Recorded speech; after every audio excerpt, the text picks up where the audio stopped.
I'm here with Greg Curtis with the Good Earth Greenhouse, and we're actually inside the greenhouse today. Weather really not being all that cooperative right now. Correct. And today this morning we're talking about some of the fall color. We're going to start off with one I think that people don't think about as much, and it's the Encore azaleas. Now, you and I talk about that in the spring, how to fertilize them correctly, and if they'll follow the fertilization recommendations that you and I have talked about every month after that first bloom, this is what it's going to look like in the fall. So it's going to be beautiful spring, summer, and then a great flush in the fall. But Jeff, that's going to last probably at least till the second frost. So a lot of times that's going to take you well into November. Oh yeah, I think this year will, yeah, definitely for sure. Then the camellias, this is a Sasanqua variety. They're just getting started to bloom.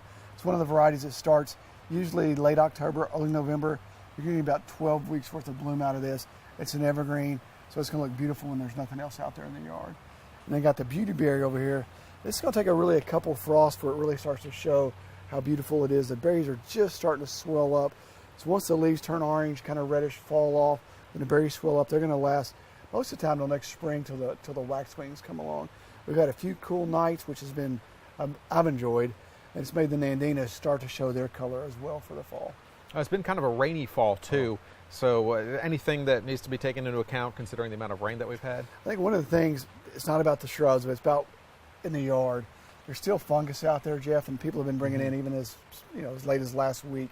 You need to go ahead and apply a fungicide to take care of that. The frosts are going to make the fungus go dormant, let's say, but the ground temperature is going to be warm enough that it's still going to be active in the ground.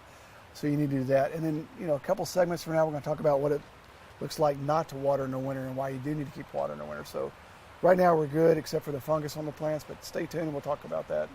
Yeah, because that's another thing. Obviously, you don't want things getting too dry when it gets cold, although outside that really hasn't been, obviously, not too much of a problem this year. Right. All right. Well, that's about all the time we have for this week. Join us back here next week for the Good Earth Greenhouse.